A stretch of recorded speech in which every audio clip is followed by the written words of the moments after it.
Hello, guys. Today, we will be talking about stories I found on the helpful and reliable source of the internet. I will be telling you stories, but as I tell you, I will be playing Minecraft in the background, so don't mind me.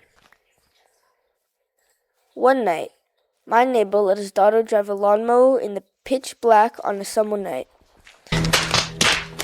She was 14 and her little sister in the passenger seat.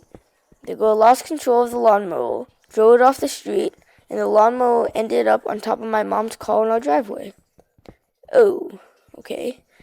Which was private property and considered trespassing.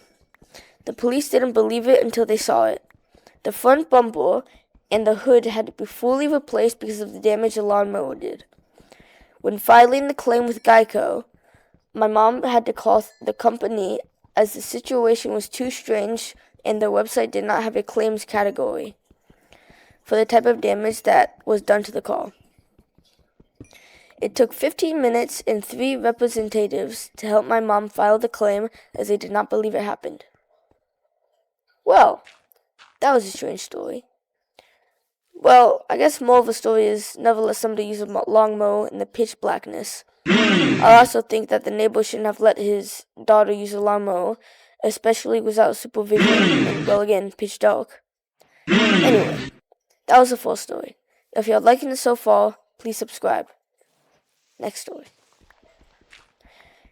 I live in North Dakota, where the winters are real cold.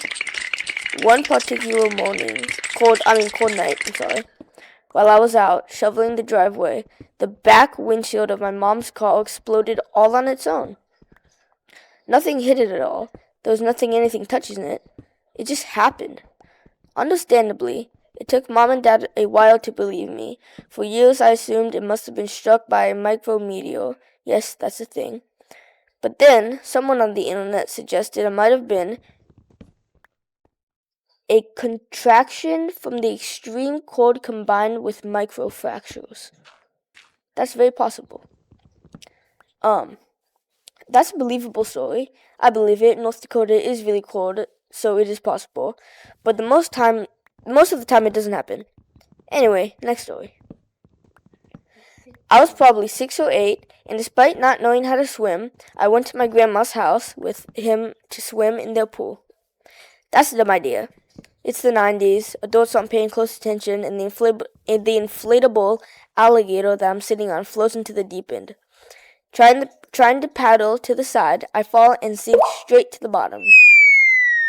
I remember looking up and seeing the shimmering sunlight. I then reached up, and then I felt a hand come down and pull me up out of the water.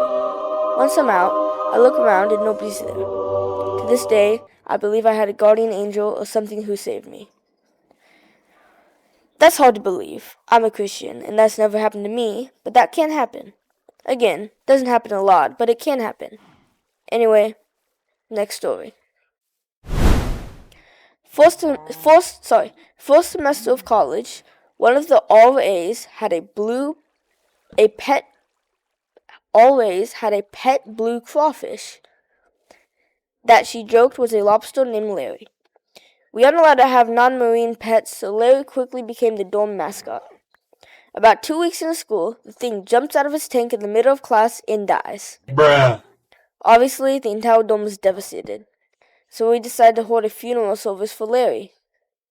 Everyone dressed in blue, some guys came dressed in suits, and we all filed down into the dorm lounge where Larry's body is resting in a makeshift coffin for the viewing. After paying our respects, we begin a procession of over 100 people out of the dorm while someone plays silver taps. We stopped at the dumpster, where the All-A gives a moving speech to this massive crowd of people before yeeting Larry into the dumpster.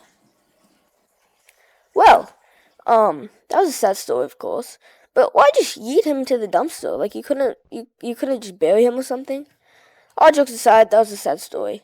All my respects to Larry, and next story. In April, I got a cold for weeks after I had a horrible cough. I'd have been coughing fits that would cause me to vomit, and I'd been unable to laugh without coughing. and it went on, but otherwise I felt fine. Well, for me, I wouldn't feel fine, but keep going. This went on for over a month until the end of May.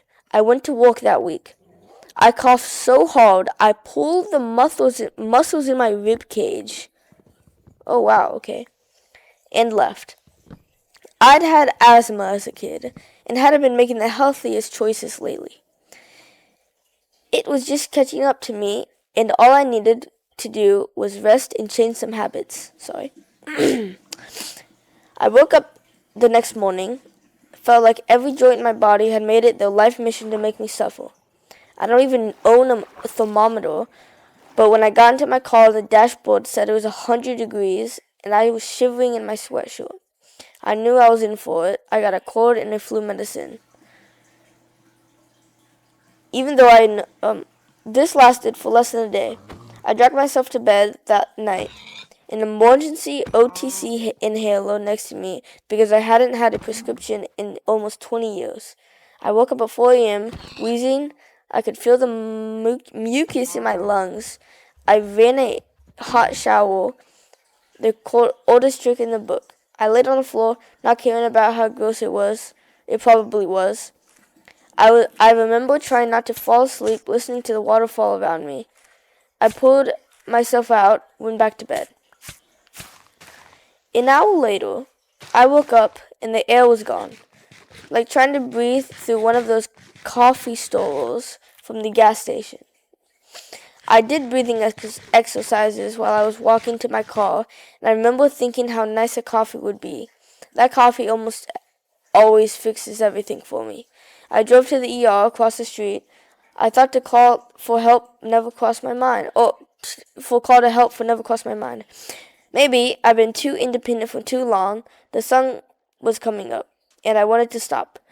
Wanted to sit for a moment in it, but I knew I was dying on some instinctual level. I pulled into the ER less than 5 minutes after I woke up.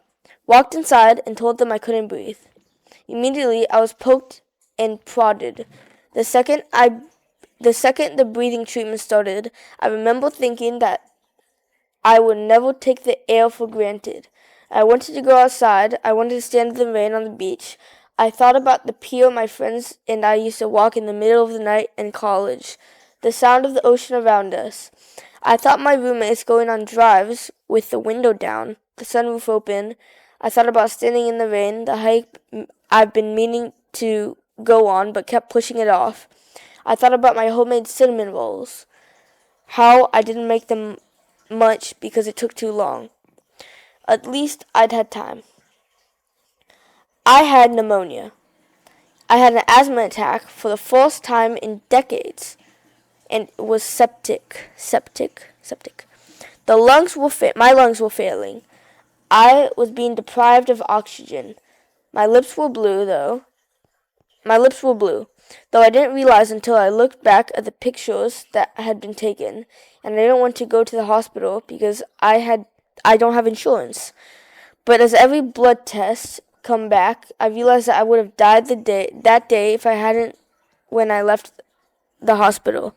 I put myself to bed under my favorite quilt, turned on my favorite song, and it was raining that day. I couldn't stand out in it, but I lay closer to the window and watched it fall. Ever since I woke up earlier, texted old friends, I wore clothes I hated because they didn't look good, watched movies I kept meaning to watch, sat out and watched the birds. Every breath hadn't been a gift that I plan on using every day. Wow. That was wow. Wow is all I gotta say.